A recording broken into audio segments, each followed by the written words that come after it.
Mil gracias a Gallery por esta invitación y mil gracias a todos los que están aquí para aproximarnos un poquito a un mundo absolutamente extraordinario que es el mundo de la India.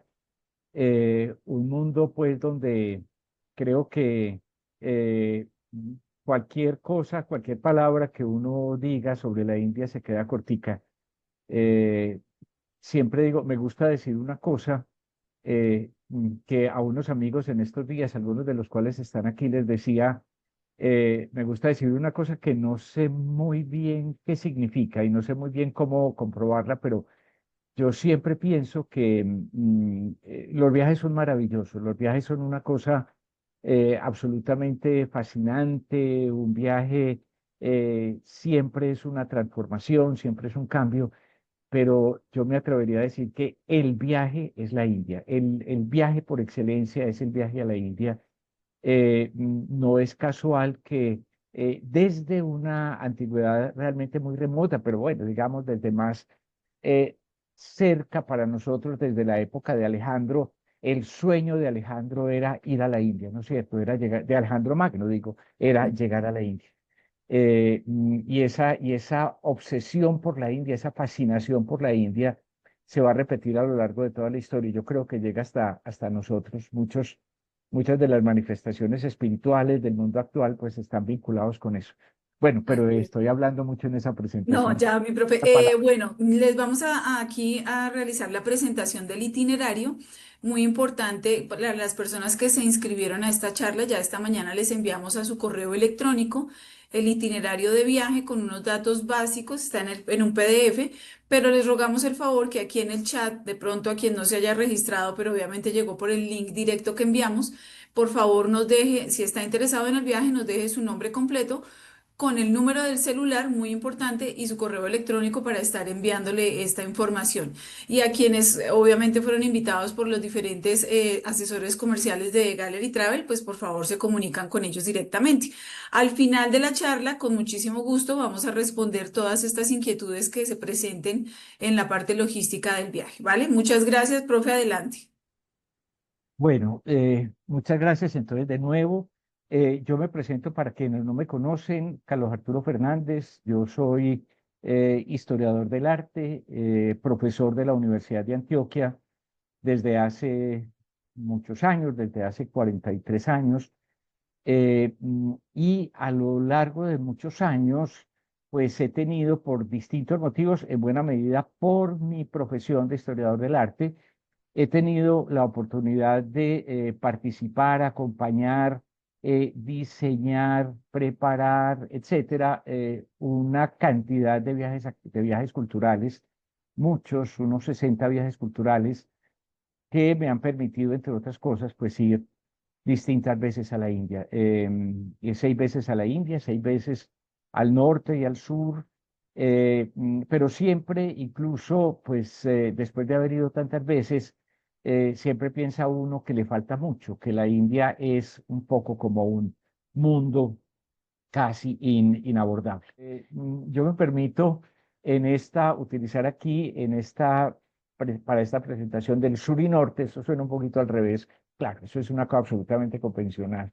Siempre decimos norte y sur, podríamos decir siempre sur y norte, pero me gusta decir esto, que es, digamos, como una especie de lema de Gallery Travel, que es los viajes culturales de Gallery Travel, pues buscan eso, explorar el mundo a través de la historia, del arte y de la cultura.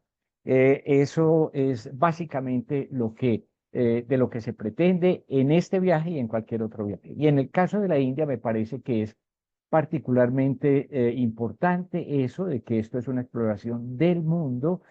Me gustaría detenerme, pero no tengo tiempo de detenerme para señalar cómo una vez le pusimos ese título a un viaje a un viaje con Gallery a la India hace 5 años que decíamos la India, el origen de casi todo, ¿no es cierto? El origen de casi todo el mundo, de gran cantidad de las cosas que constituyen nuestra cultura salen de ahí y esa visita se hace a través de la historia, del arte y de la cultura. Bueno, a ver para que esto se mueva.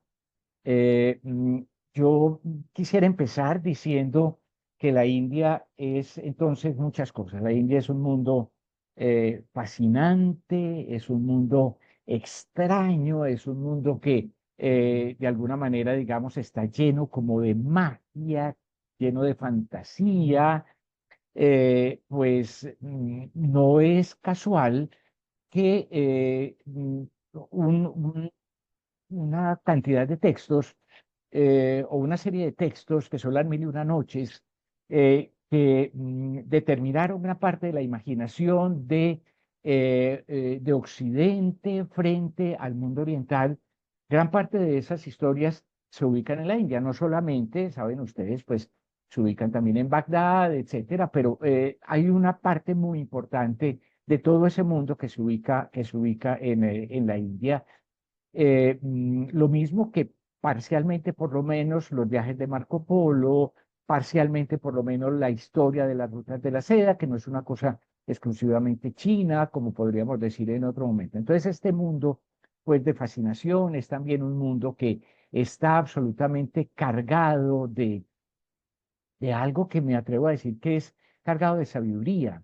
Estos viejos que uno se encuentra por todas partes en la India, que uno se da cuenta que no son simples, caray, no debería haber utilizado eso, no debería haber dicho simple, no son, pero que no son ancianos corrientes, sino que son ancianos sabios que están por todas partes, que llenan completamente la India. Pero es también un mundo, este mundo de la India, un mundo con una geografía absolutamente fascinante, con una riqueza de paisajes que resulta absolutamente extraordinaria y quisiera decir también con una riqueza monumental que es yo creo que es inigualable. Por supuesto, alguien podrá decir, bueno, pero no es el país que más patrimonios culturales de la humanidad tiene, de la UNESCO. No, no, China, Italia primero y China luego son los que más tienen, pero la India está llena de cosas. Seguramente para muchos de nosotros, pues el Taj Mahal es como el emblema de esa riqueza monumental, y es en buena medida a lo que nos vamos a aproximar ahora. Esto es un mundo gigantesco y era todavía más grande, podríamos llegar a decir. El mundo de la India, pues la India actualmente pues está delimitada, pues saben ustedes, pues como aparece en este mapa, ¿no es cierto? Está la India pues limita por un lado con por el oriente o occidente con el mar de Arabia y por el oriente con el Golfo de Bengala, limita con Bangladesh, con Bután, Nepal y China. Aquí en esta partecita limita con China también en toda esta parte y luego con Pakistán no limita propiamente con Sri Lanka, la antigua Ceilán, pues porque Sri Lanka es una isla, pero también están en profunda conexión. Pero lo que quiero señalar es el hecho de que a lo largo de muchos siglos y esto hasta el momento de la independencia de la India del Imperio Británico, pues la India era todavía más grande, ¿no es cierto? Pues Nepal y Bután no, pero Pakistán formaba parte de la India, era parte de todo este universo, lo mismo que Bangladesh, por supuesto, que era el Pakistán oriental, y luego pues la India va a tener una influencia muy grande en toda esta zona del sudeste asiático. La India es, junto con China, son como las potencias, no solamente políticas, económicas, militares, etcétera, sino sobre todo potencias culturales de esta región.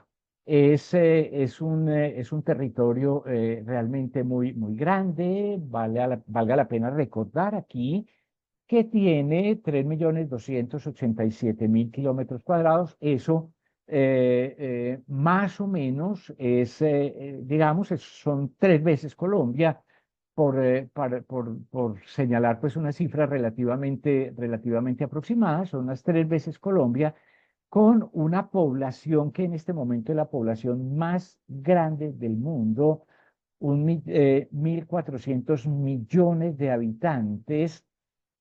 Eso significa que en una superficie 3 veces la de Colombia hay una población que es como 40 veces, perdón, como 30 veces, un poco menos de 30 veces la población de Colombia. Y eso significa, entre otras cosas, que por supuesto que hay mucha gente, y hay mucha gente por todas partes. La densidad poblacional de la India es aproximadamente 10 veces superior a la densidad poblacional de Colombia. En un territorio tan grande como este, pues eso es más que notable.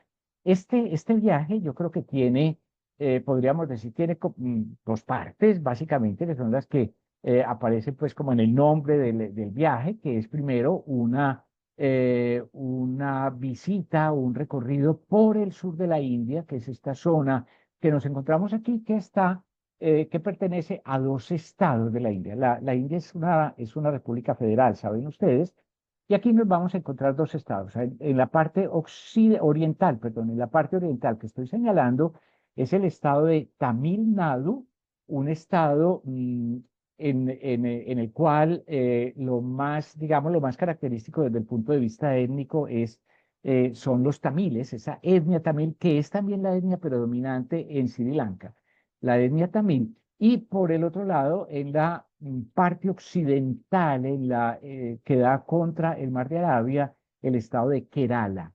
Tamil Nadu y Kerala. Kerala es un estado muy distinto a Tamil Nadu, es un estado que tuvo una influencia portuguesa sumamente grande y holandesa sumamente grandes, pero sobre todo una influencia portuguesa sumamente grande, lo que hace que sea la zona donde hay más católicos en cristianos en general, pero católicos en particular en la India. Y luego, pues la parte norte de la que vamos a hablar enseguida. El viaje empieza en Chennai. Chennai es la capital de este estado que, como ven ustedes aquí, se llama Tamil Nadu. Ahora me refiero a esto que aparece aquí, que es Pondicherry, que no es parte de Tamil Nadu, pero luego llego sobre eso. Llegamos a Chennai. Chennai es la capital del estado de Tamil Nadu, es una ciudad sumamente grande, no tiene un interés, digamos, histórico, cultural tan grande.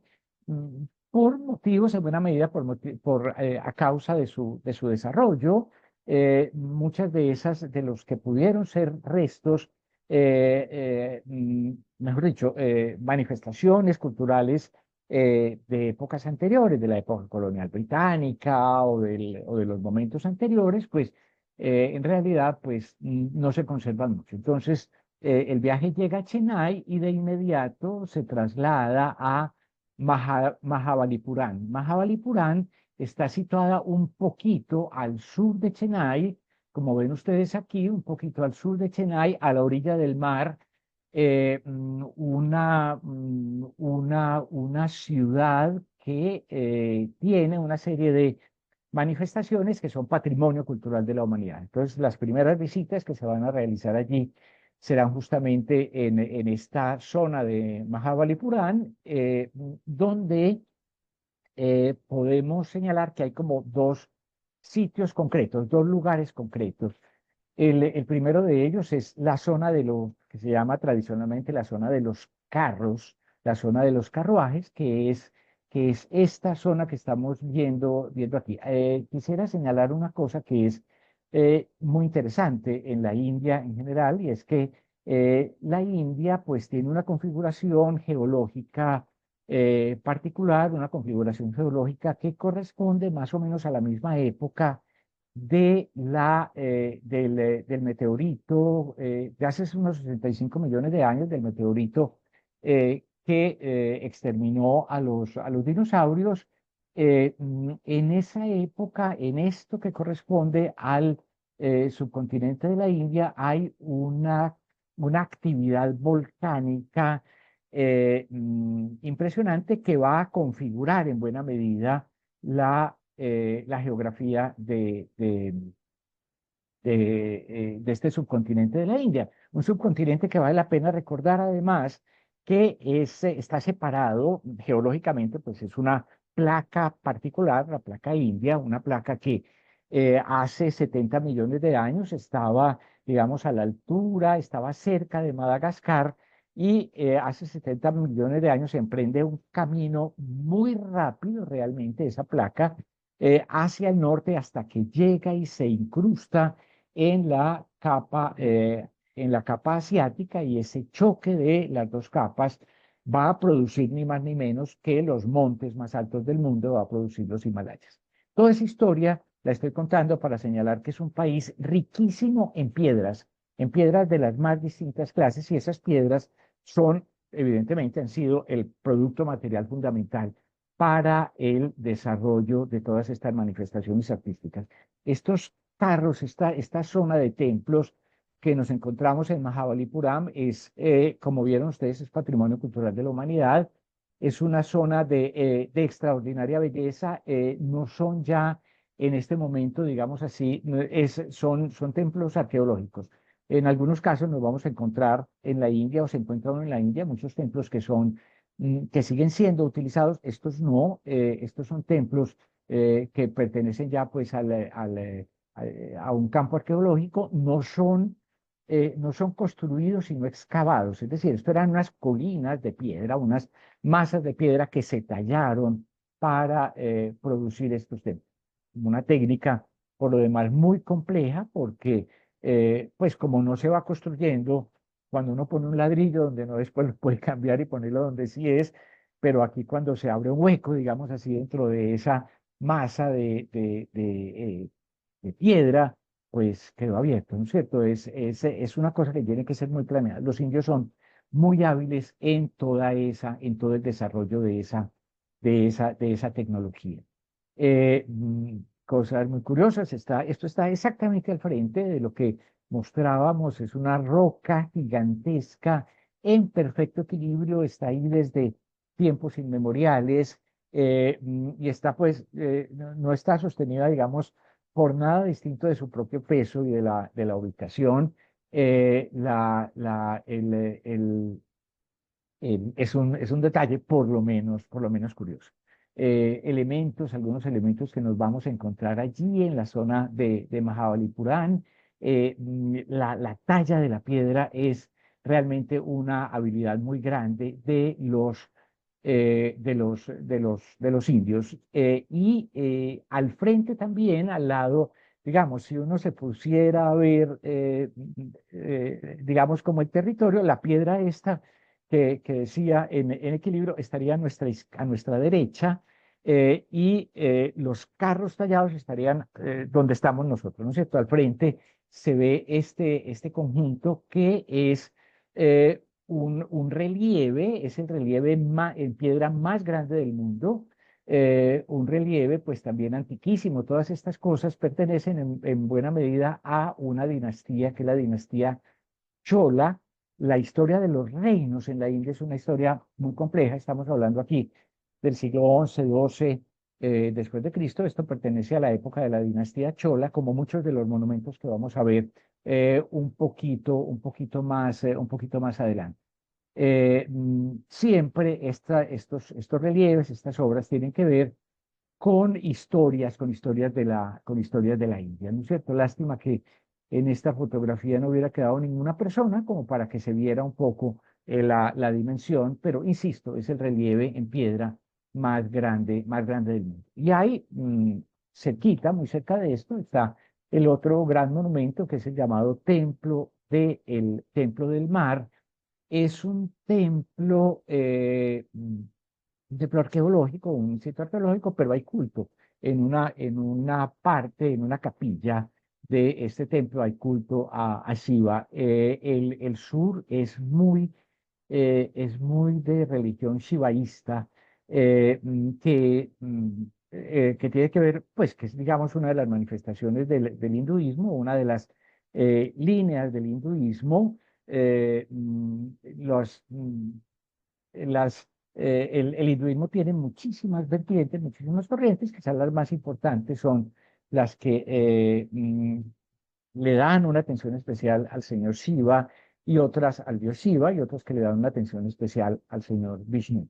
Tendencias shivaístas y vishnuistas en una religión sumamente compleja que, aunque suene paradójico, quizá es una religión monoteísta.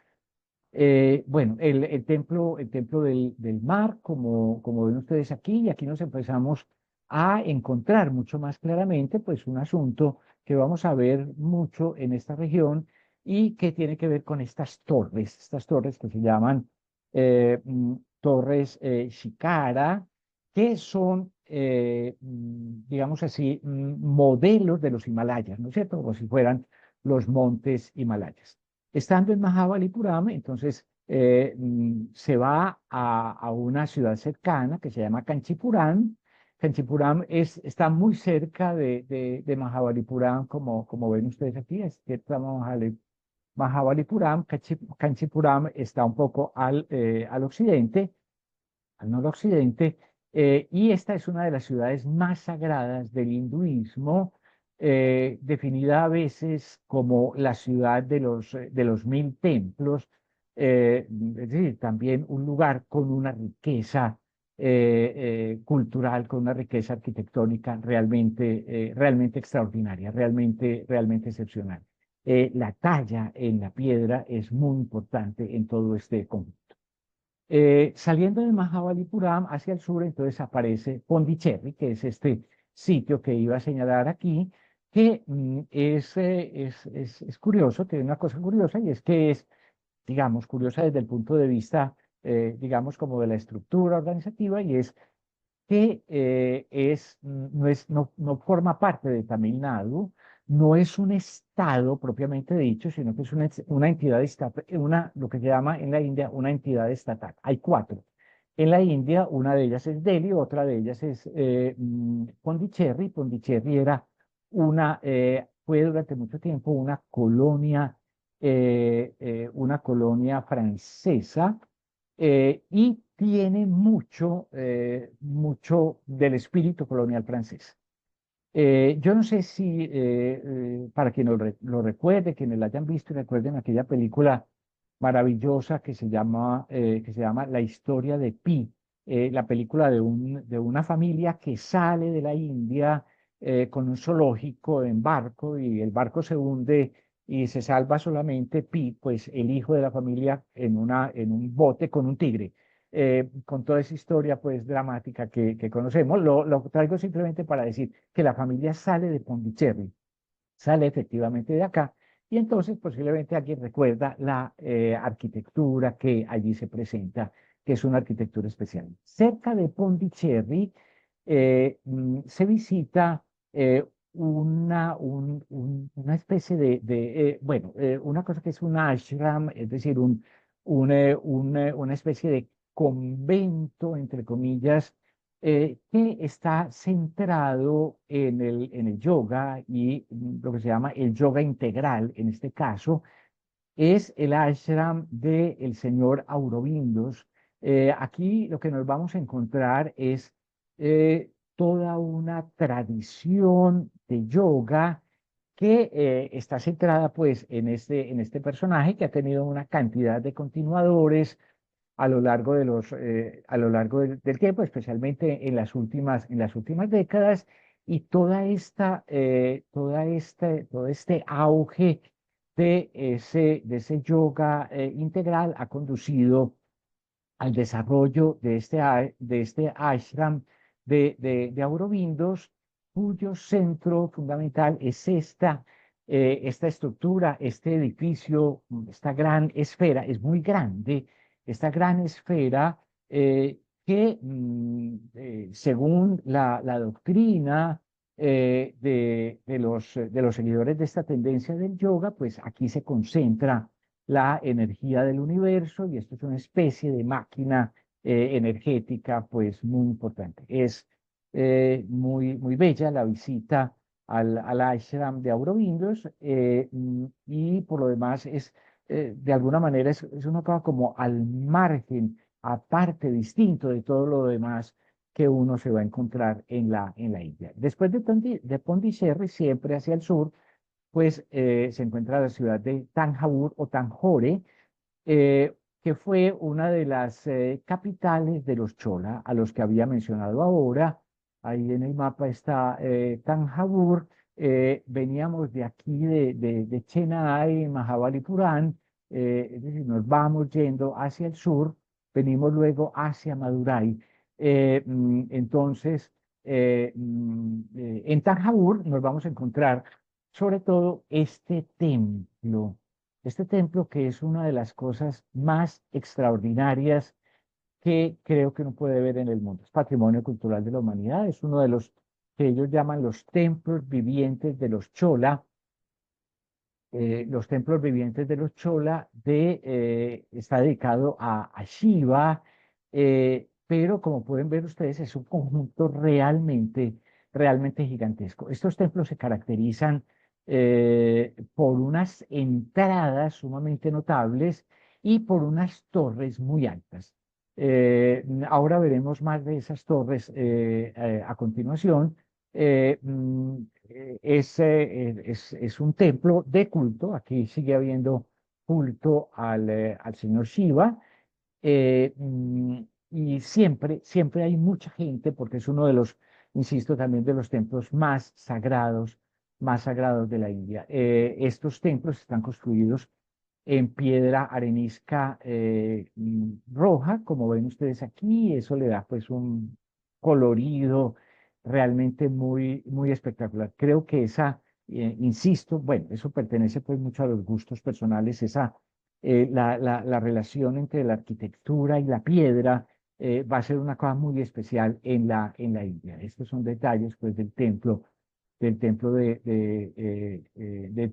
Thanjavur, de este templo dedicado a Shiva. De nuevo, esta idea de los carros tallados, este no es tallado, este es construido, como ven ustedes, pues se ven los bloques de piedra, pero esta idea de los carros es muy particular, es muy bella. Este es uno de los carros más importantes pues, de este templo de Thanjavur, y tiene además una presencia en Thanjavur, hay una presencia muy importante del toro, el toro que se llama Nandi. El toro Nandi es el vehículo de Shiva, ¿no es cierto? Shiva, los dioses en la India tienen vehículo, tienen, digamos, un animal que los transporta, que tiene también un carácter divino. Nandi es el toro es el transporte de Shiva, es el toro de Shiva, y se le venera en todas partes, en muchas partes. Los fieles hablan en las orejas de Nandi. Es una manera de transmitirle sus peticiones a Dios, que es el Dios Shiva. Bueno, rápidamente, siempre estamos aquí frente a esta torre Shikara o Kujaram de Shiva. Esto no lo vamos a encontrar mucho mejor, o mejor dicho, mucho mejor otras manifestaciones en Trichy, que es una ciudad que está un poquito más al sur de Thanjavur, donde hay dos monumentos interesantes: un templo en lo alto de un gran bloque de piedra al que se asciende por escalas. Aquí lo que hay es un templo dedicado al dios elefante, que es, como saben ustedes, es hijo de Shiva, eh, que va a ser pues una figura también sumamente importante en la India. Esto es una vista desde lo alto. Las ciudades son grandes, las ciudades son, pues piensen ustedes que esto es un país de 1.400 millones de habitantes. Eso hace que las ciudades sean necesariamente necesariamente muy grandes. Bueno, y luego existe otro templo que está también dedicado a Shiva, un templo lleno de torres, es tal vez el conjunto de estas torres, de estas especies de puertas monumentales que decía que se llaman Gujuram, que en el sur de la India tienen una característica que poco se ve en el norte y es que son policromadas, ¿no es cierto? Esto está lleno de esculturas, no siempre esas esculturas son de piedra, a veces esas esculturas son de yeso, pero están completamente pintadas y se mantienen muy bien. Quisiera señalar esto porque creo que es una cosa importante. Nosotros tenemos, cuando digo nosotros, es Occidente, en la medida en la cual nosotros somos también parte de Occidente, nosotros somos el extremo Occidente, pero el arte occidental tiene la idea de que los monumentos históricos y las obras, la arquitectura histórica, etcétera, pues eso lo que se hace es que se mantiene y se restaura y esa restauración tiene, digamos, unos límites. Nadie pensaría que fuera posible que volvieran a reconstruir el Partenón el Partenón de Atenas y que lo pintaran de colores como era en la antigüedad, etc. En el arte oriental y en concreto en el arte de la India existe una idea distinta. Estos monumentos, para que tengan efectos, los efectos que tienen que tener, los efectos mágicos, religiosos, mágicos, y no utilizo la palabra mágica en un sentido peyorativo, para que tengan los efectos religiosos, para que tengan la profundidad religiosa, la eficacia litúrgica que tienen que tener, tiene que estar perfectamente conservado. Muchos templos de esos que digo que son arqueológicos es porque están en mal estado y entonces, de alguna manera, digamos, la eficacia del rito se ha perdido. Entonces, aquí se conservan perfectamente bien. Este conjunto de Trichy o cerca de Trichy es de los más espectaculares que existen y nos prepara para llegar a Madurai.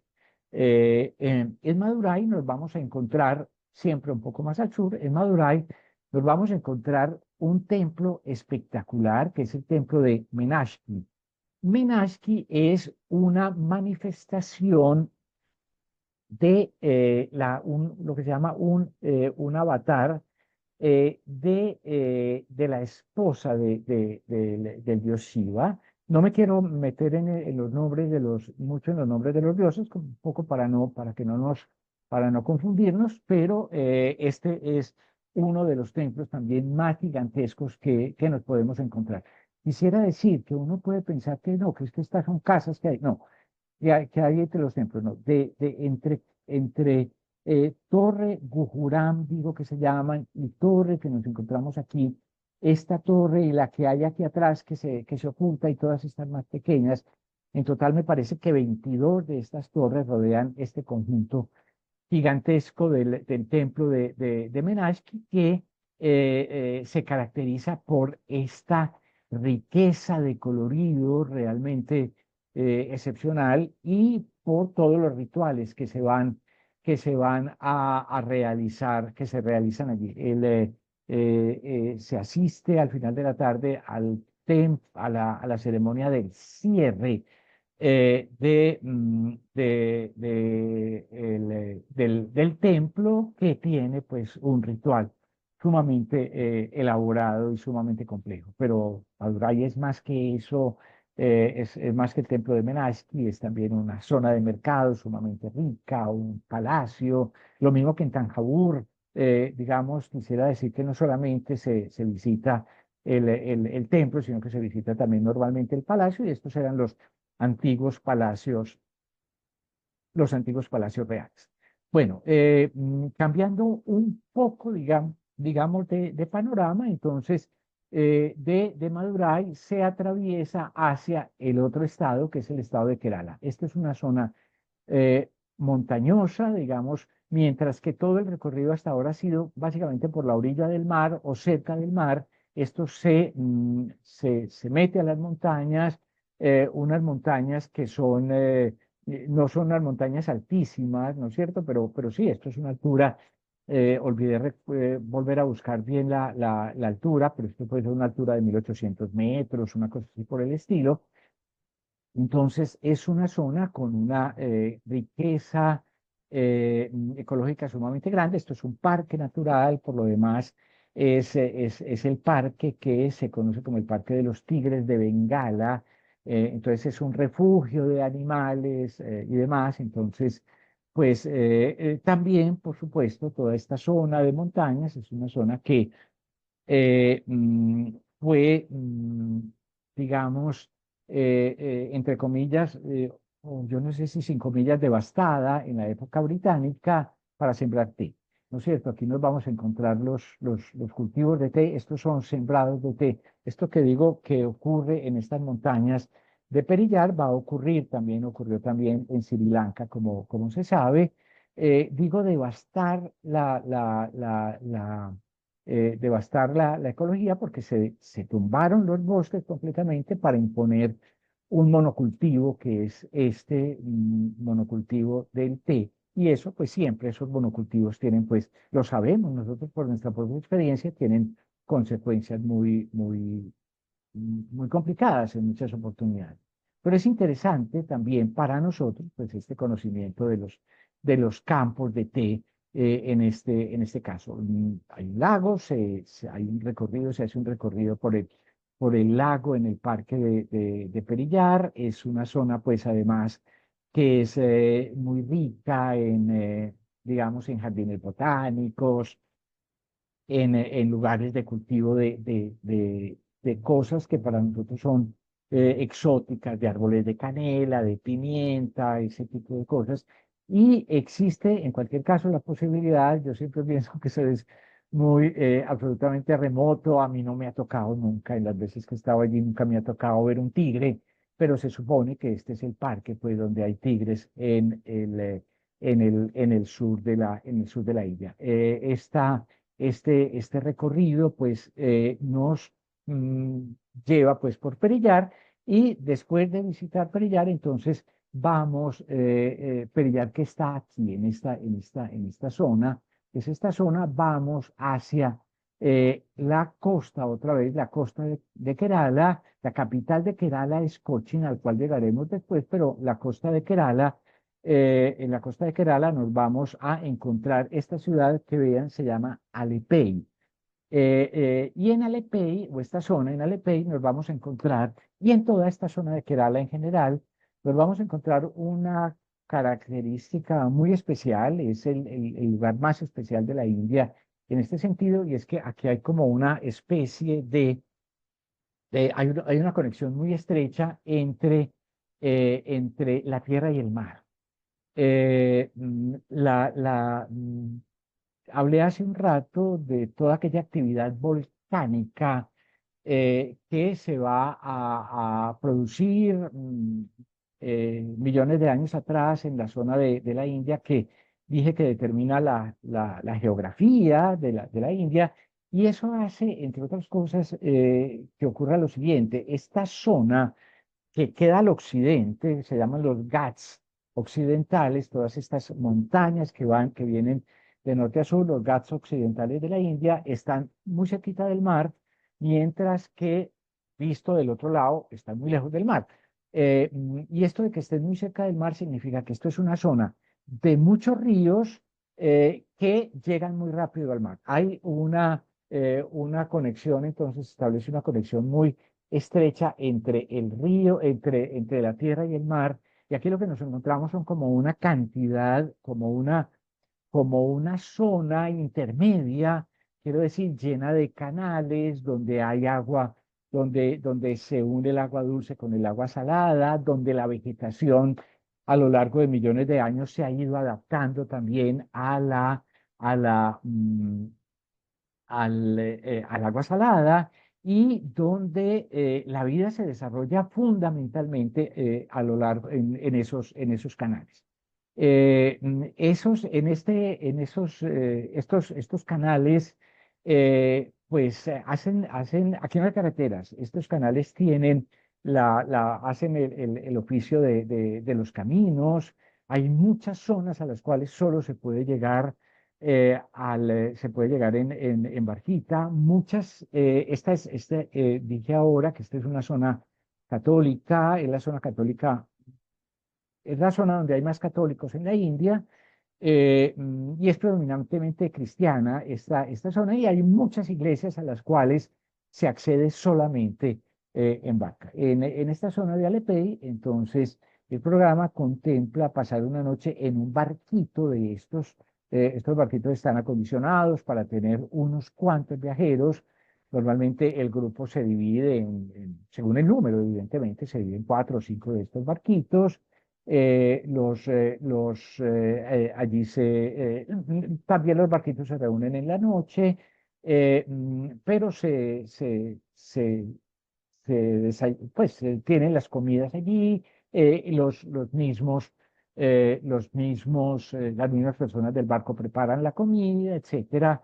Insisto, normalmente el grupo se reúne para comer juntos en la noche, pero luego cada uno pues va hacia su barquito a pasar la noche. Es una experiencia realmente muy bella. Esto es una iglesia católica, en la zona de Alepey, a la que pues se accede fundamentalmente. Claro, ahí hay carros, entonces pues alguna carretera tiene que haber. Mejor dicho, carreteras hay, pero en general el recorrido se hace por barquita. Eh, mm, es una geografía muy especial, esta que nos encontramos aquí. Y de aquí, pues entonces, vamos hacia Cochín, que es la capital, o Cochin, que es la capital del estado, un poco hacia el norte. Cochin es la llamada perla del mar de Arabia o perla de la India. Es una ciudad que tiene una tradición, pues, muy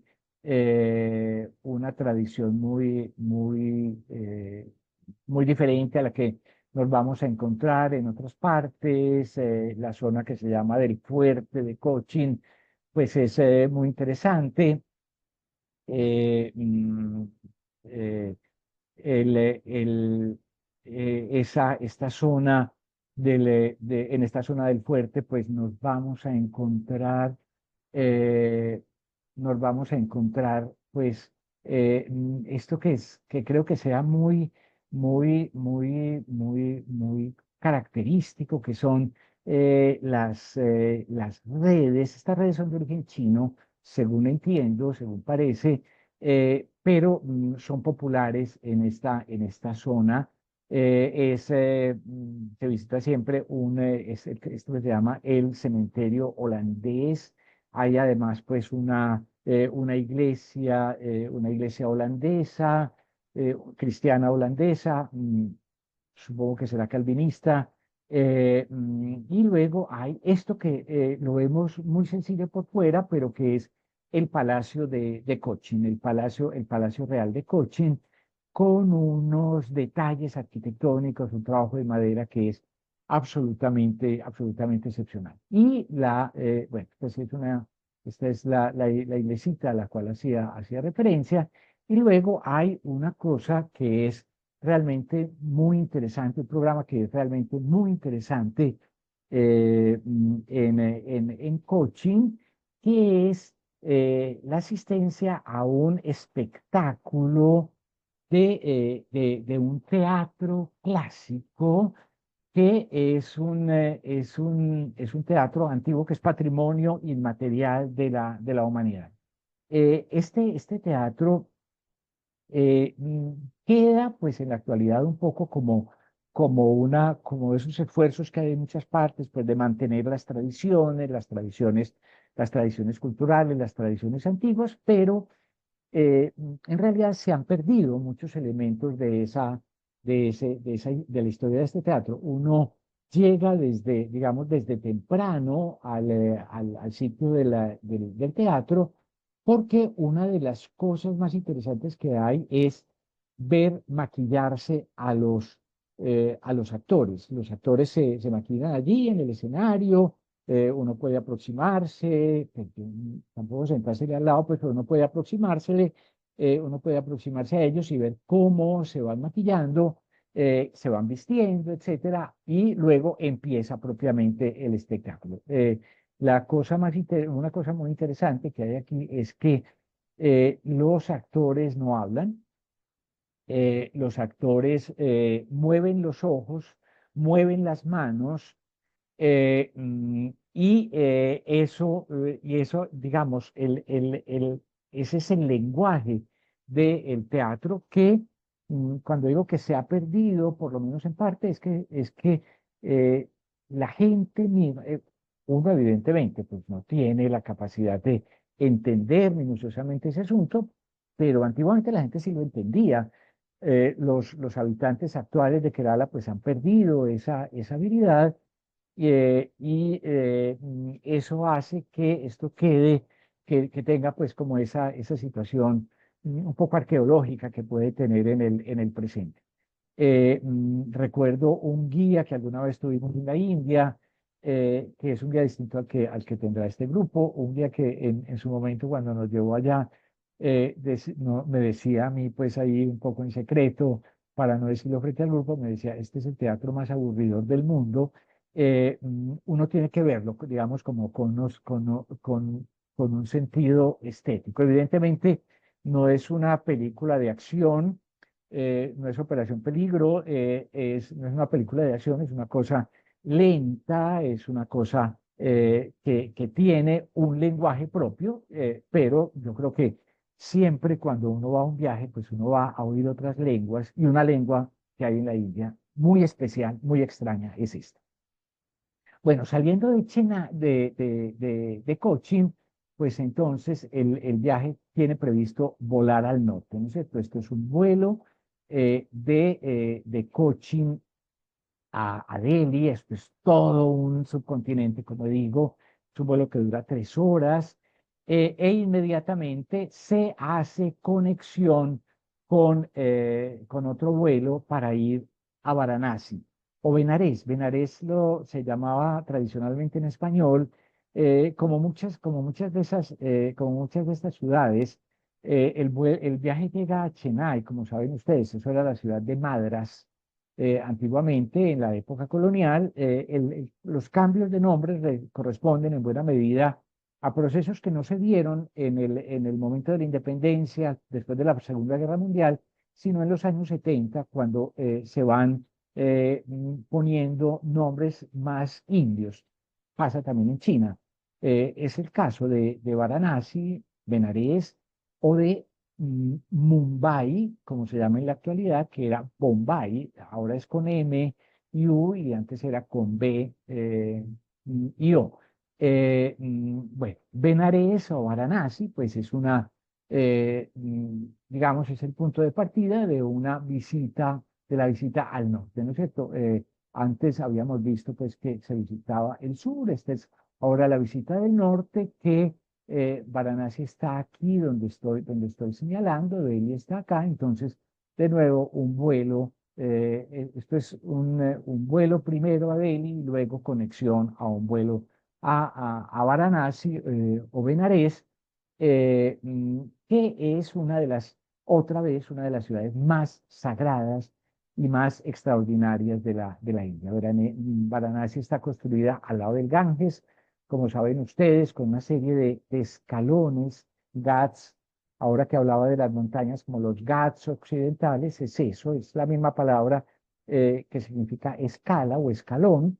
La ciudad está, digamos, en una serie de escalones sobre el Ganges. Es una ciudad grande, es una ciudad de unos 2,5 millones de habitantes, una cosa así.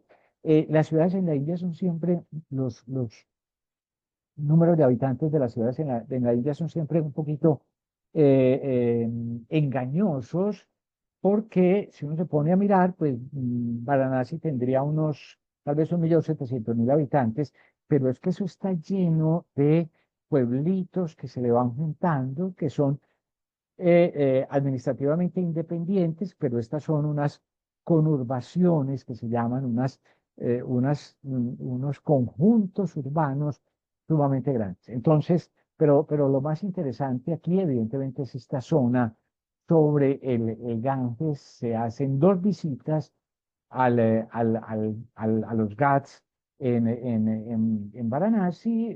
Una primera visita, el día de la llegada, una primera visita es a una ceremonia que hay todos los días a la orilla del río, una ceremonia en honor al río. El río es una diosa, es la diosa Ganga, es la diosa Ganga, que es una diosa que viene desde el Himalaya, cae desde el cielo realmente, el río cae desde el cielo, como viene desde tan alto para que no destruya la tierra, entonces el señor Shiva la recibe en la cabeza y de la cabeza de Shiva ya cae a la tierra. Shiva tiene una relación muy especial con la diosa Ganga, es un poco él es el que la apoya siempre, el que la ayuda siempre y demás, y le tiene un amor particular a Ganga, y entonces Shiva prometió hace mucho tiempo, prometió pues desde siempre que quien muriera en Varanasi, sería liberado de la cadena de reencarnaciones. Uno piensa a veces que, bueno, nosotros pensamos a veces que la idea de las reencarnaciones, pues es una cosa muy chévere, digamos así, es que tan bueno, uno se muere y vuelve a vivir y después se vuelve a morir y vuelve a vivir, y no sé qué, pero en el contexto de la religión, de las religiones de la India, eso no es así. El ideal no es reencarnar indefinidamente, el ideal es llegar llegar, digamos, a la plenitud, de haber vivido tan plenamente que al momento de morir uno ya no reencarna, sino que se une con la divinidad. Eso es lo que promete Shiva a quienes mueran en Varanasi. Es una especie de indulgencia plenaria, diríamos nosotros, que lo lleva a uno directamente a la plenitud de la unión con Dios o con la divinidad, y por eso hay mucha gente. Por eso es una ciudad que tiene una particularidad muy grande, es que hay mucha gente que va a morir a Varanasi, ¿no es cierto? O que quiere que sus restos sean llevados y cremados en Varanasi. Entonces hay dos visitas, digo, una primera al río, una primera en la noche, donde hay una ceremonia, donde los sacerdotes, un conjunto de sacerdotes, una fila de sacerdotes que son siempre muy jóvenes, de familias brahmánicas, evidentemente, hacen un ritual. Es muy interesante ver ese tipo de rituales, porque es una cosa completamente distinta a lo que nosotros podemos ver siempre. Y luego hay una visita al día siguiente, al amanecer, a ver amanecer en el Ganges. Estas fotos son de esos momentos del amanecer. Pues es más difícil tomar fotos por la noche, evidentemente, bueno, aunque hay algunas, pero bueno, no las busqué en ese conjunto. Este conjunto de de palacios, en realidad es un conjunto de palacios. Lo que nos encontramos contra el río es sumamente interesante. También hay unos templos, hay un templo hinduista allí en esta zona que no es visitable, pues quiero decir, los no hinduistas no pueden entrar a ese templo. Pero entonces este panorama frente al río es realmente excepcional, realmente espectacular. Y luego hay una experiencia dura, una experiencia compleja, que es esta, es la experiencia de los GATS de cremación. Uno los ve a la distancia, a cierta distancia, los ve desde el río. Bueno, en este caso los ve desde el río, también uno puede llegar al río por detrás por detrás de los GATS, o por detrás de estos GATS de cremación. Y es eso, literalmente es un encuentro tremendo, un encuentro que yo creo que le marca a uno la vida, yo creo. Un encuentro de una cosa que de todas maneras es muy profunda muy bella, que es la unión de la vida y la muerte, eh, que es una experiencia completamente distinta. Hay una experiencia de la vida y la muerte en la India que es completamente distinta a la experiencia que nosotros tenemos. Entonces, esto de estar allí, en ese contexto, donde efectivamente, pues, lo que se celebra es la posibilidad de que esa persona, ese ser querido, haya llegado al más allá y se haya liberado de la cadena de reencarnaciones, se vive de una manera, pues, sumamente intensa. Es impresionante, que evidentemente, no quiero negarlo, que no sea impresionante.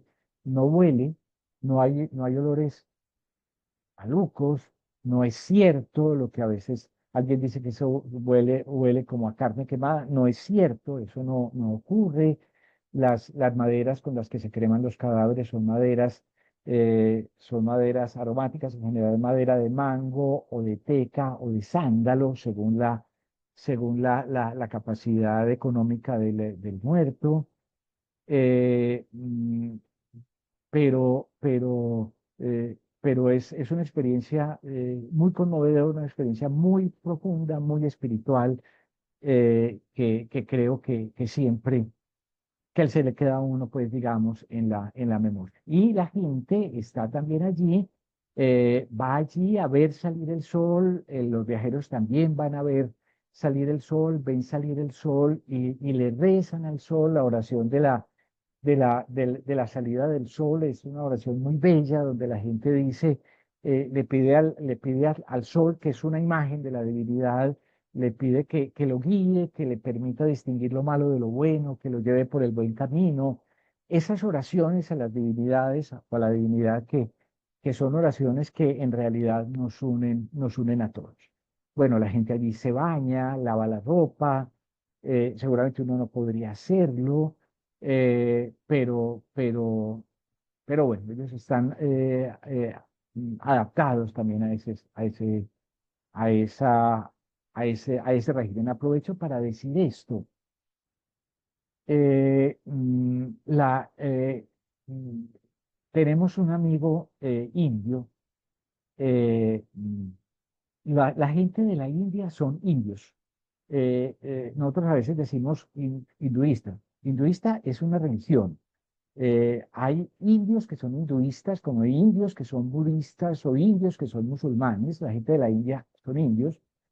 Nuestro amigo indio dice siempre, cuando uno va a la India tiene que tener claro que no va a Suiza, va a la India. Y la India es un país eh, con extraordinario desarrollo tecnológico en la actualidad, pero es un país gigantesco con una tradición de pobreza sumamente grande, un país que no ha sido el más limpio del mundo, pero que cada vez es más limpio, cada vez es más organizado en las últimas décadas, pero sobre todo es un país que tiene una historia que está basada en sus religiones y en sus tradiciones, que es sumamente fuerte. Cuando digo y sumamente profunda, cuando digo que uno no podría seguramente sobrevivir pues en ese estado, porque el organismo no está adaptado pues al tipo está adaptado a otros, a otra cantidad de fauna intestinal que nosotros tenemos, que es distinta a la que puede haber en la India, y eso es sumamente importante tenerlo en cuenta. Hay que tener cuidado, no se puede beber agua, sino agua embotellada, no se pueden comer cosas en la calle. Yo creo que no se deben comer cosas en la calle, no se deben comer frutas sin lavar, y son muy atractivas porque hay unas frutas maravillosas por todas partes, eh, pero creo que hay que estar preparado para eso, ¿no es cierto? No, uno no va a Suiza, va a la India y uno ve en la India lo que se prepara para ver. Si uno piensa que en la India lo que va a ver es basuras, pues eso es lo que va a ver, seguramente. Si lo que uno va a la India es pensando que se va a encontrar con el origen de casi todo, con la profundidad espiritual más intensa, eso lo va a ver, eso lo va a encontrar. Si uno cree que no hay sino pobres en la calle, va a haber muchos. Si va pensando que esas personas tienen una idea de la vida y una idea de lo que la pobreza les significa y que lo que la pobreza les representa para su vida futura o para acceder a al nirvana, digamos, también se va a encontrar eso. Creo que es muy importante la preparación interior en cualquier viaje, porque de la misma manera, si usted va a Italia y le parece horrible ir a las iglesias o ir a los museos, pues caray, eso es básicamente lo que se encuentra y le va a parecer horrible, ¿no es cierto? Entonces hay que prepararse para la India como es la India. Yo creo que eso es muy importante. Bueno, rápidamente, en Varanasi, cerca de Varanasi, hay también es una ciudad aparte, un pueblo, un sitio aparte que se llama Sarnath.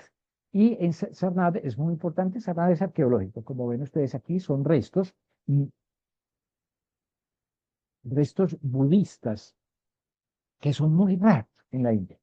Y estos son particularmente interesantes, son particularmente importantes porque en Sarnath fue donde Buda tuvo su primer sermón, donde Buda por primera vez, después de que Siddhartha Gautama se iluminó, es decir, después de que se accedió, llegó a ser Buda porque se iluminó, porque llegó a la iluminación, entonces aquí en Satnat le dio a sus discípulos, le pronunció ante sus discípulos su primer sermón. Y aquí se construyó un gigantesco monasterio. Tenemos datos de momentos, tal vez en el siglo segundo, tercero, después de Cristo, datos de un viajero chino que nos habla de 7.000 monjes en este monasterio. Pero el budismo desapareció en la India, o prácticamente desapareció en la India, aunque es originario de la India, bueno, por motivos que no viene al cuento señalar ahora, y entonces esto acabó convertido realmente en un sitio arqueológico. Es muy interesante, hay una gran estupas son estas construcciones que dentro tienen unas reliquias de Buda, y hay un bellísimo museo que se visita también allí, una estatua gigantesca de Buda que es de época reciente, etcétera. Entonces es una visita muy interesante al budismo en, en la India, con una capillita budista que creo que es de budismo tibetano, me parece, perdón, de budismo tailandés. Me parece que son tailandeses los monjes de este templito, pero en general, pues es una cosa bastante excepcional. Es el encuentro más importante con el budismo que habrá que posiblemente hay en casi toda la India, exceptuando evidentemente las visitas que se hacen, en este viaje no se hacen, pero las visitas que se hacen a la zona donde vive el Dalai Lama, etcétera.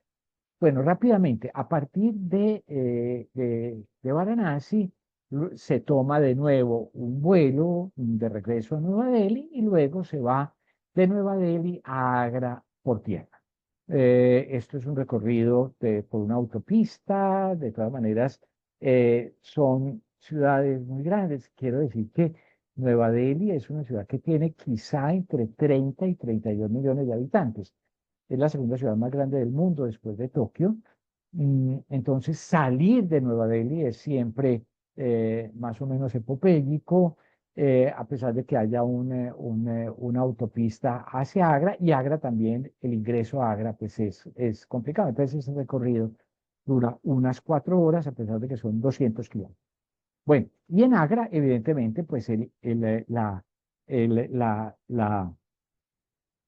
digamos así, de alguna manera la cereza de todo del pastel de todo este viaje, pues es la visita a Agra y en concreto la visita al Taj Mahal.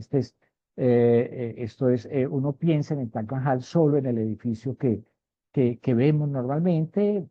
El Taj Mahal en realidad es un conjunto muy grande de edificios. Esta es una de las puertas principales, la puerta principal por la cual se ingresa y uno llega, pues uno entra finalmente al Taj Mahal. Esta visita al Taj Mahal Se hace normalmente en la mañana porque es un momento particularmente hermoso para eso. El Taj Mahal, como saben ustedes, es musulmán, ¿no es cierto? Pertenece a la época del imperio que se llama de los mogoles. Los mogoles son los mongoles de Genghis Khan. Quiero decir, los mongoles de esa cultura a la cual pertenece Genghis Khan, Kublai Khan, etcétera, que invaden casi que todo el mundo conocido en muchas oportunidades y crean un imperio absolutamente gigantesco. Los mongoles llegan también a la India y en la India se conocen como mogoles, quitándole una N, mogoles. Y hay una dinastía de mogoles, estamos hablando desde finales del siglo XV hasta el último gran mogol gobernó solo simbólicamente bajo el Imperio Británico hasta el siglo XIX. Eh, mm, este monumento es el mausoleo eh, eh, que un emperador mogol que se llamaba Shah va a construir para su esposa Mumtaz. El amor de Shah Jahan por Mumtaz ha pasado a la historia como uno de los amores más bellos y románticos de la historia. Un edificio gigantesco, un edificio cuya construcción duró 20 años en un mármol durísimo, un mármol que viene de la zona de Rajasthan, cerca de Jaipur, que se llama el mármol de Makrana, un mármol extraordinariamente bello. Estos son incrustaciones, esto que vemos, esto evidentemente son tallas, pero esto que vemos son incrustaciones de piedras duras en el mármol, que es muy duro, ¿no es cierto? Este mármol de Mancrana es el mármol más duro del mundo.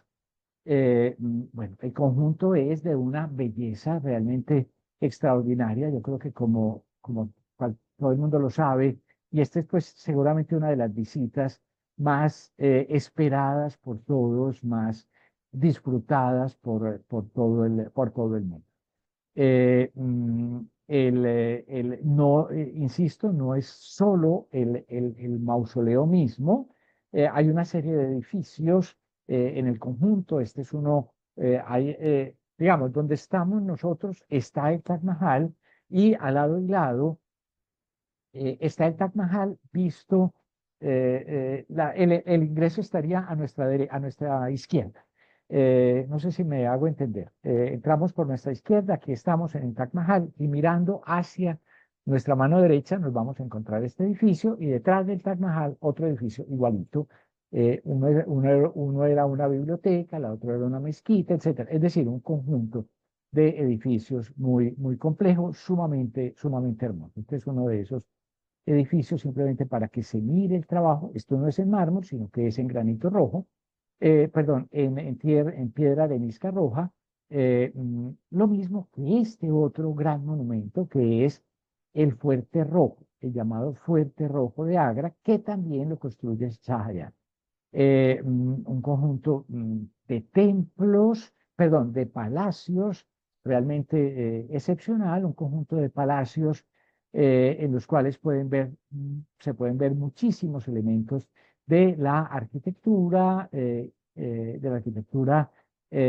islámica en la India, también construcciones en mármol, esto es parte, digamos, de la parte más central. A Shah Jahan fue destronado, fue declarado loco y destronado por su hijo Aurangzeb, que asumió el trono y a Shah Jahan Aurangzeb lo metió a la cárcel hasta su muerte en el Puente Rojo, en este lugar justamente que estamos viendo. Esto era el recinto pues donde vivía Shah Jahan, en la cárcel de Shah Jahan, con vista al Taj Mahal. Nunca Shah Jahan pudo ir a visitar la tumba de su esposa, sino que la veía desde la distancia. Una arquitectura realmente excepcional. Desde la distancia se ve pues el Taj Mahal como lo ven ustedes aquí, pero bueno, el Fuerte Rojo era mucho más que eso. El Fuerte Rojo era el Palacio Imperial. En su momento, Agra era la capital del imperio, fue la capital fundamental del imperio, eh, del imperio mogol, y esta era la sala de audiencias del Fuerte Rojo. Lo digo simplemente para señalar que hay un recorrido muy interesante. Hay otro pequeño edificio llamado el Pequeño Taj, que ojalá pueda ser visitado, una tumba que es 50 años anteriores al Taj Mahal, a mi manera de ver, uno de los edificios más bellos, más conmovedores que uno pueda ver en la India. Es de nuevo un mausoleo, pero es de una finura, de una exquisitez, de una sofisticación realmente extraordinaria. Aprovecho aquí simplemente para señalar, esto que ven ustedes aquí es piedra, y no es piedra hecha pedacito por pedacito pegado. Esto es una laja de piedra tallada. Insisto, son maestros en este tipo de asuntos. Saliendo de Agra hacia el occidente, pues entonces se visita en primera instancia Fatehpur Sikri. Eso queda a unos 35 kilómetros de Agra. Fatehpur Sikri fue una ciudad construida por un emperador mogol que se llamaba Akbar, uno de los más importantes emperadores de la India, y él construye Fatehpur Sikri en piedra arenisca roja, como ven ustedes aquí, una arquitectura extraordinaria, pero pocos años después, menos de 20 años después, la ciudad construida por Akbar debe ser abandonada por problemas con el agua. No hay agua, y entonces, pues una capital imperial sin agua, pues difícilmente puede sobrevivir. Entonces la ciudad es abandonada, y Akbar regresa a Agra, que era pues la capital, digamos, anterior, la capital oficial. La ciudad, lo que existe realmente, lo que existe no, pero lo que se visita realmente es, digamos, la parte central. Uno diría en una ciudad contemporánea, pues el centro histórico, la parte de los palacios, sobre todo la parte de los palacios. Esta es una primera sala. Esto que veíamos aquí, esto era la sala de audiencias, o el espacio de audiencias de Akbar. Este era digamos, el balcón donde él se sentaba, y la gente que iba a presentarle sus peticiones estaba pues en el patio. Esto es una sala, digamos, donde se reunía con sus ministros. Simplemente quiero señalar este detalle. Se podrían señalar centenares de detalles en ese asunto. Esto es piedra. Es una columna central que sostiene el segundo piso de este edificio. La construcción es realmente espectacular. Por desgracia, esta ciudad tuvo que ser abandonada, como se dice. Esta es la zona del palacio, la zona residencial, donde está la habitación del emperador, una habitación que, bueno, simplemente para decir lo importante que puede ser el agua en una zona como esta. La habitación se inundaba, la habitación era inundable, se llenaba de agua en los días de calor, para que el emperador en su lecho pues estuviera más fresco. Y hay una zona muy interesante, donde hay tres palacios enfrentados, que son los tres palacios de las tres esposas de Akbar. Akbar tenía una esposa musulmana, una esposa india y una esposa católica, siendo la católica la esposa favorita de Akbar. Pero bueno, esas son historias para otro momento.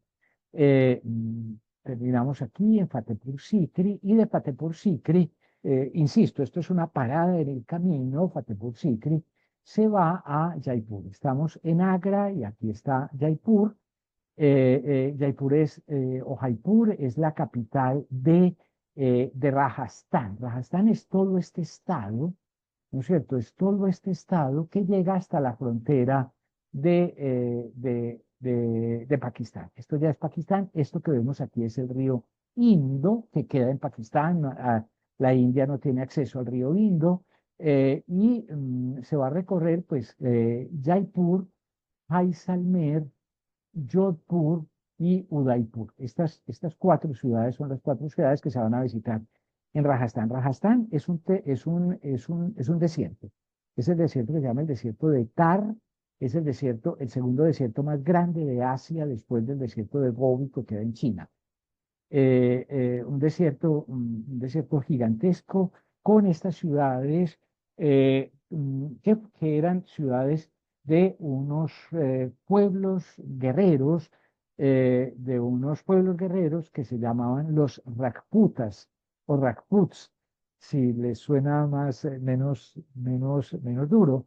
Pero estos guerreros Rajputs van a construir algunos de los palacios más extraordinarios, muchos de los cuales forman parte de un conjunto que se llama la Fortaleza de las Colinas de Rajasthan, que es Patrimonio Cultural de la Humanidad.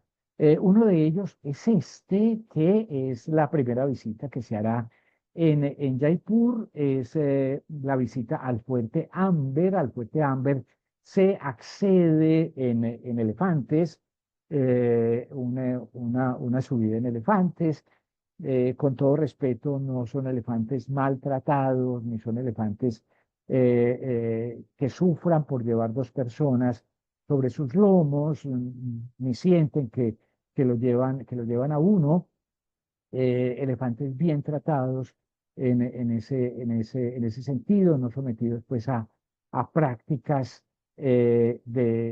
extrañas como que pinten o que jueguen fútbol, como ocurre en otras regiones, un poco no muy naturales, digamos así, sino que tienen que ver con su estilo de vida. Este Fuerte Amber, este Fuerte Amber, pues realmente tiene es de nuevo, como todos estos fuertes, pues es sumamente complejo, ¿no es cierto? No es un palacio como nosotros podemos imaginarnos cuando decimos cualquier cosa, el Palacio de Versalles.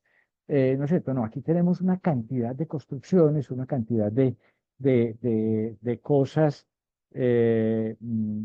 distintas, eh, mm, de cosas distintas alrededor de patios, de fuentes y demás. Siempre uno se encuentra a la entrada, a Ganesha. Aquí está el dios Ganesha. En la entrada, Ganesha es el dios elefante que mencionaba hace un rato, y que va a estar muy presente pues en la India. Bueno, rápidamente, ahí está Ganesha. Ganesha es como el dios de la protección, el dios de la providencia, el que lo cuida a uno, etcétera. El, la, la, el- la pintura es realmente excepcional, no solamente la arquitectura, y nos vamos a encontrar aquí sobre todo una sala que está en medio de un patio, una sala realmente espectacular, que es, digamos, como un salón de los espejos, de pequeños espejos con unos efectos ópticos, y sobre todo unos efectos lumínicos sumamente extraordinarios. Bueno, muchas otras cosas en el Fuerte Ámbar, en el Fuerte Amber, yendo de regreso hacia la ciudad, pues se pasa por este palacio, que es un palacio de recreo, construido en medio de un lago construido pues digamos, hecho para el palacio, un palacio recientemente restaurado.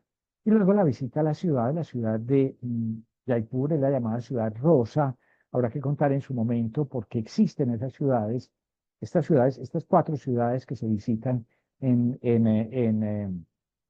Rajasthan, son todas ciudades de colores. Esta es la ciudad, como veremos, esta es la ciudad rosa. Este es el llamado Palacio de los Vientos, que en realidad es una fachada apenas.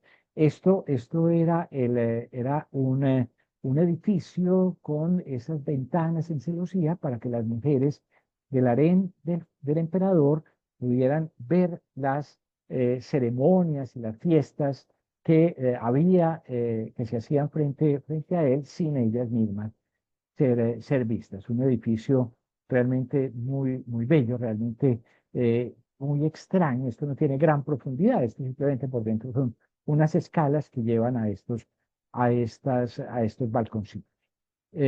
Bueno, rápidamente, esto es interesante, esto es el palacio de la ciudad, donde sigue viviendo el Marajá, el rey de Jaipur.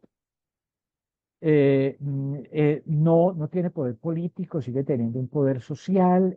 Cuando la India se independizó, había más, la India no era un país, o no era un estado, la India eran casi 600 estados distintos, y Gandhi y Nehru lograron convencer a casi todos, paulatinamente a todos estos Rajas y Marajas, que se unieran a la India. Pero este sigue siendo el palacio, se visita parte del palacio, pero llega un punto en el que no se visita porque es lo blanco que tenemos aquí, esta puerta, por esta puerta pues ya no se puede entrar. Se visitan recintos en esta parte porque este es el palacio donde habita la familia. Bueno, elementos del Palacio Real, una arquitectura realmente muy, muy, muy, muy interesante. Y luego, aquí está el fondo del palacio, junto al palacio, un gran observatorio astronómico. Estamos hablando de un observatorio astronómico del siglo XVII-XVIII que tiene una precisión extraordinaria, donde los cálculos de las horas del día, de las estaciones, de los eclipses y demás se dan con este tipo de construcciones. Es una cosa realmente muy interesante. Voy a acelerar un poquito de Jaipur. En avión se va a Jaisalmer, pues porque el recorrido en este caso, pues es bastante, bastante largo, ¿no es cierto? Hasta a través del desierto, se va a Jaisalmer, y en Jaisalmer nos vamos a encontrar, estamos en medio del desierto, como se puede ver aquí. En Jaisalmer nos vamos a encontrar una ciudad absolutamente espectacular, una ciudad construida en piedra arenisca amarilla, o dorada. Es patrimonio cultural de la humanidad. Jaisalmer es la llamada ciudad dorada. La ciudad rosa, la ciudad dorada. Jaisalmer, la ciudad dorada, que tiene una fortaleza. Esto es una partecita de la fortaleza. La fortaleza está completa y está habitada. La gente sigue viviendo dentro de la fortaleza. Es una de las únicas fortalezas del mundo donde la gente sigue viviendo adentro. Y adentro lo que hay pues son evidentemente casas, negocios, palacios, templos, etc. Algunos de los cuales veremos, ¿no es cierto? Es esta construcción ondulada. La cosa más bella de Jaisalmer es justamente llegar allí, y en Jaisalmer nos vamos a encontrar varias cosas. Quisiera señalar básicamente dos. La primera de ellas son unos templos de la religión jainista. Los jainistas son de la misma época budista, es decir, esto es es una religión que se origina en el siglo V antes de Cristo, eh, que tiene un respeto absoluto por la vida, por cualquier ser sintiente, por los más pequeños, por las hormigas, entonces hay un cuidado extremo en ese sentido. En buena medida, la doctrina de la no violencia de Gandhi tiene resonancias jainistas. Estos son templos jainistas que se caracterizan por una decoración realmente espectacular, como ven ustedes aquí. Esto es una cúpula vista desde abajo. La decoración está completamente, o recubre completamente la superficie. Todo esto es piedra tallada, evidentemente. eh, mm, eh, Habría que explicar por qué para los jainistas es tan importante esta temática. A veces uno no los distingue por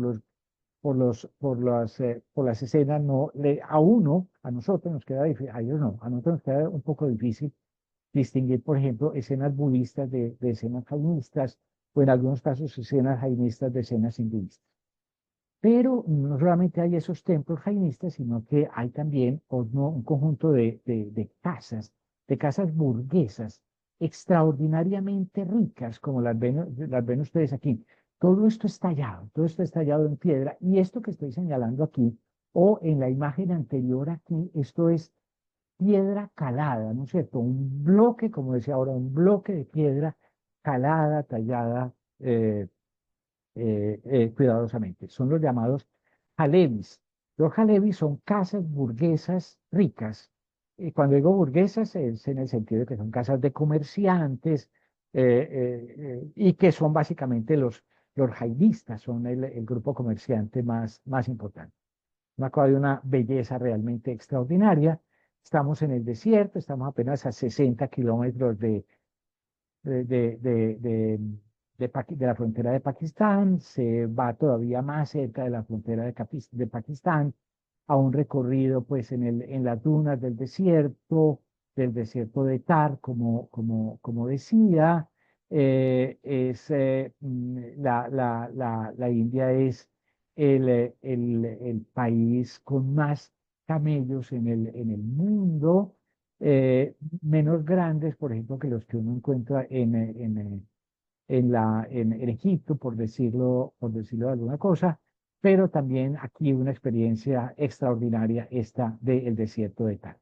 Luego de Jaisalmer, por tierra, se va entre Jaisalmer, que está ahí, y Jodhpur. En Jodhpur, pues Jodhpur es la ciudad azul. Jaipur rosa, Jaisalmer dorada, Jodhpur la ciudad azul. Cada una de esas tiene su historia de por qué de ese color. La de Jaisalmer por motivos naturales, pues evidentemente. Y aquí se va a visitar sobre todo, la cosa más espectacular que hay aquí es este fuerte, el fuerte de Merengar, un fuerte realmente impresionante, del Marajá de Jodhpur. Antes de entrar, se visita la zona de las cremaciones, donde están con esa especie de iglesia, con ese templo que ven ustedes allí. Estos son hinduistas, con ese templo que ven ustedes allí, un templo en mármol traslúcido, realmente impresionante. La zona de las cremaciones estaba un poco por aquí, por esta zona que estoy señalando. Y el agua, el lago servía también pues para depositar las cenizas. Esto es parte de ese templo junto a la zona de cremación. Y desde arriba se percibe otra cosa, que es el templo de la ciudad, el teatro, perdón, el palacio de la ciudad, un palacio construido entre las dos guerras mundiales, uno de los palacios más grandes del mundo, construido en ese momento, y que el Marajá de la época, y se reconoce que tenía razón, lo construye, pues, por una parte porque quiere un palacio más moderno, pero por otra parte porque en un momento un hombre sumamente rico, estos Marajás eran de una riqueza extraordinaria. Cuando Alejandro Magno quería ir a la India, pues no solo era para ver sus magnificencias, sino para ver también su riqueza. Eh, mm, Construye este palacio como una fuente de empleo, es, digamos, como una obra pública que da empleo a mucha gente en una época sumamente difícil.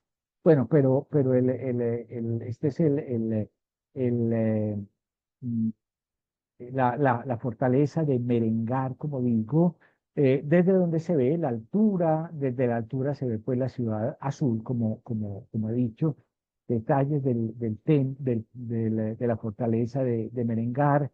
Siempre hay personas, estos niños que suenan los instrumentos musicales, bueno, y detalles de la construcción, que tiene algo parecido a aquellos jabelis de Jaisalmer que decíamos, pero esto llevado pues a un nivel mucho mayor.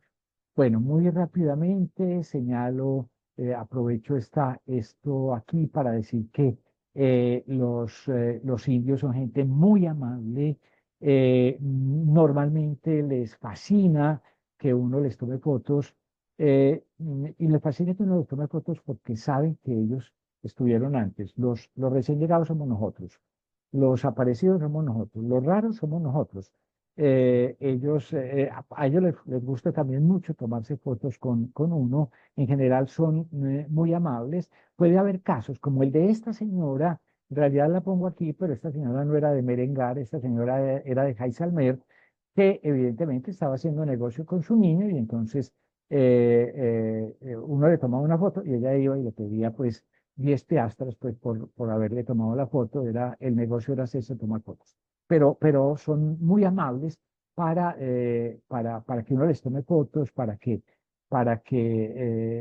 inclusive pues un señor como este, un anciano como este, pues lo hace con todo gusto, le parece muy, diríamos, en Antioquia decimos muy chévere, le parece muy chévere que su foto se la lleve una persona.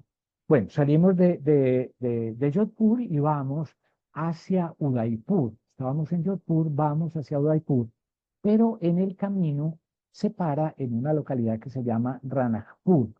En realidad en unos templos, los templos de Ranakpur. Ranakpur es una población muy pequeña, está más o menos en este sitio, está en el camino antes de llegar a Udaipur. En Ranakpur se encuentra una de las cosas más espectaculares que uno puede ver en la India, que es un templo jainista, otra vez, un templo de los jainistas, eh, construido a mediados del siglo XV, terminado por ahí en 1458, me parece, una cosa así por el estilo, es decir, anterior al descubrimiento de América, construido en mármol de Macrana, que es ese mármol durísimo al cual he hecho referencia. Este templo es de un esplendor que resulta casi inimaginable. La experiencia que yo he tenido las veces que he estado allí es que, no digo que vaya a pasar con este grupo, pero las veces que he tenido allí, en las veces que he estado allí, siempre hay una persona que simplemente se pone a llorar, se pone a llorar en Ranakpur diciendo, Dios mío, yo nunca pensé que pudiera haber una cosa tan hermosa como esto que estamos viendo aquí. Estas son cúpulas que aparecen allí, todo completamente tallado, esta cúpula con una mejor iluminación que la anterior, muchas cúpulas de esto es de una minuciosidad, de una perfección, de un cuidado. Ocurre lo que decía hace un rato. En el pensamiento de la India, esto hay que tenerlo bien. Y si hay algo que se cayó, entonces hay que volverlo a poner, ¿no es cierto? Hay que estar permanentemente manteniendo bien el edificio y entonces esto es perfecto. No voy a decir que parece como nuevo, porque eso sonaría peyorativo, pero parece como si no le hubiera pasado el tiempo, ¿no es cierto? Y han pasado más de 500 años desde que esto se hizo. Una de las cosas más bellas que puede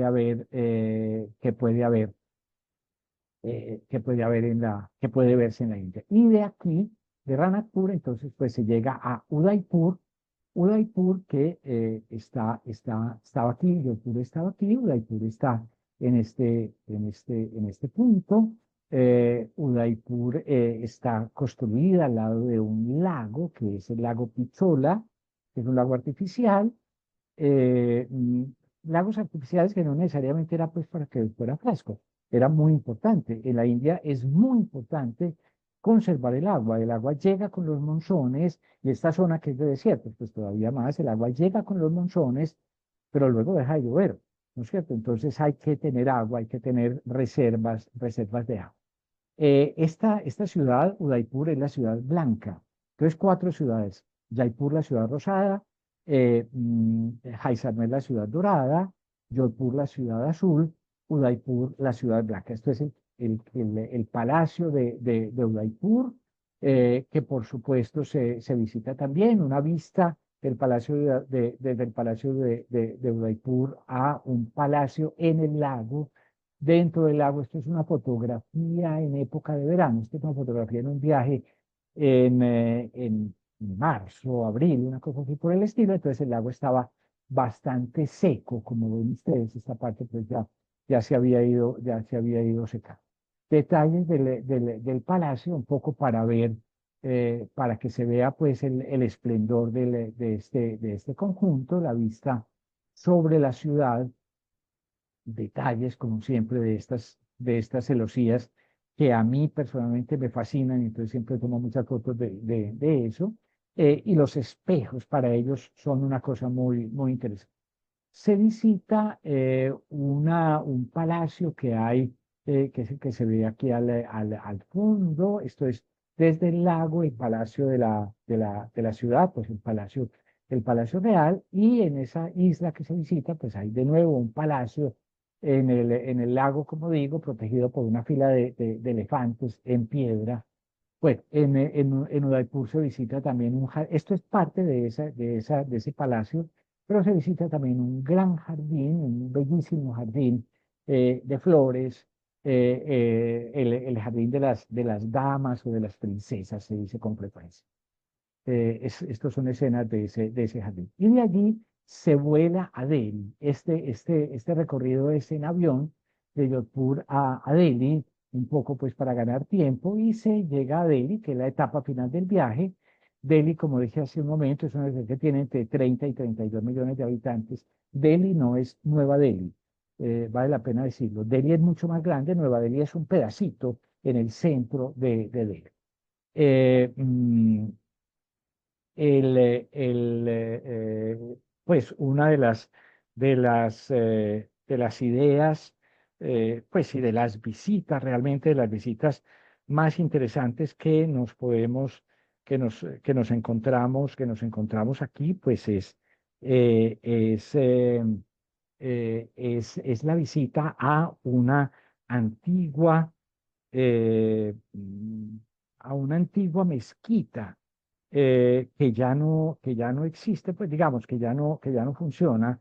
Esto es una construcción musulmana, quiero decir, una antigua mezquita que queda, en la actualidad queda un poco pues en las afueras de Delhi. Eh, Esto se llama, sobre todo esta torre, se llama el Qutb Minar.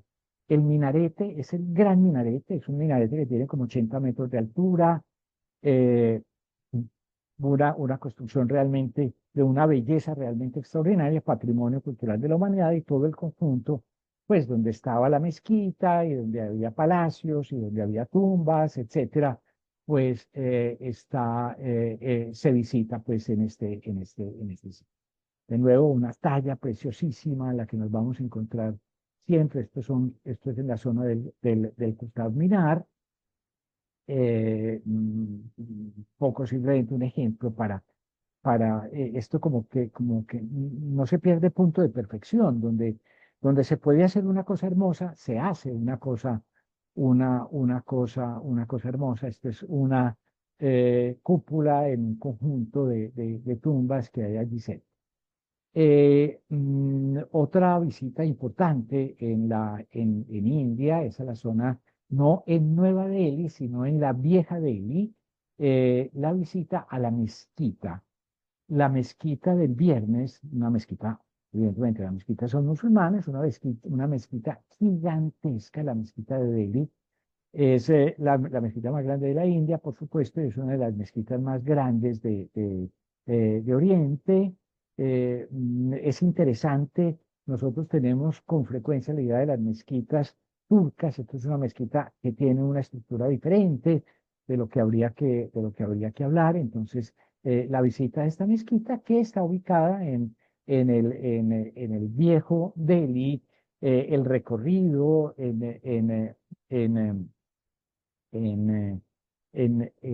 ¿cómo se llama? En triciclo, eh, por este barrio viejo, por este mercado viejo, pues es muy, muy, muy interesante. Esto es un mercado lleno de cosas, un mercado donde evidentemente, como ocurre en el 90% del mundo, los mercados tienen basuras, hay desperdicios en el piso, etcétera.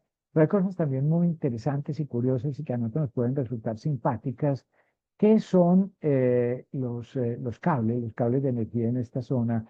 Bueno, no son tan brutales como en Vietnam, pero también pues a uno le llaman la atención esto con esta propaganda de productos electrónicos de LG pegados sobre. Bueno, pero otros detalles, la llamada Puerta de la India, me detengo ya, con esto termino, la llamada Puerta de la India, una serie de monumentos que hay, que eventualmente se pueden ver, que eventualmente se pueden visitar, etcétera. La tumba de Humayun, que es también Patrimonio Cultural de la Humanidad, es uno de los primeros, es el segundo emperador mogol que está enterrado allí. Este monumento es el modelo a partir del cual Shah Jahan piensa en el Taj Mahal. Esto es, no sé, esto es unos ciento y punta de años anterior al Taj Mahal, y este trabajo de las celosías es impresionante. Un templo hinduista en Delhi, una visita que no puede faltar, que es la visita a Gandhi, a Mahatma Gandhi. Cuando Gandhi fue asesinado, en este sitio fue cremado su cadáver y en ese sitio se construyó un monumento. Existe el monumento a Gandhi, hay un monumento a Indira Gandhi, hay un monumento a Nehru, etcétera, pero se visita pues esencialmente este monumento a Gandhi, que es muy bello, que es muy impactante, sobre todo por lo que Gandhi también significa para nosotros. Bueno, digo, esto es una ciudad gigantesca, es una ciudad muy con partes antiguas, pero también con unas partes muy modernas. Este templo es un templo hinduista que tiene 20 años, una cosa así por el estilo, o este templo que es llamado Templo del Loto, que es de religión Bahá'í, como si no fueran pocas las que ya hemos visto, pues una religión más, la religión Bahá'í, con esta arquitectura eh, mm, modernísima, una arquitectura que seguramente a muchos les trae a la memoria la ópera de Sydney, un espacio que es un espacio básicamente para la meditación interior. Bueno, termino diciendo que es la India. Yo siempre digo que la India son colores, los colores más hermosos, los olores más impresionantes, la variedad de gente, la variedad de vestidos.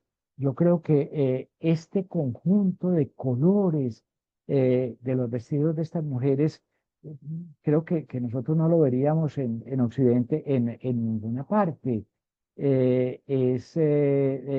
Colores, insisto, la fiesta de los colores pues es siempre muy fuerte. Es un país de espiritualidad sumamente profunda. Algunas formas de espiritualidad más exteriores, otras formas mucho más profundas y más íntimas. Es una tierra donde todo es sagrado. Eso es muy importante siempre tenerlo presente. En la India todo es sagrado. El río, los árboles, la gente, los animales, las plantas, las montañas, todo, las cosas que nosotros hacemos, los carros, todo es sagrado, todo es una manifestación de alguna manera directa o más indirecta de la divinidad, llena de gente extraordinariamente culta y sabia, llena de gente, llena de monumentos gigantescos en muchas oportunidades. Este es un monumento a Shiva, esa media luna en la cabeza es símbolo de Shiva, con geografías que a uno le parece que es imposible ver allá.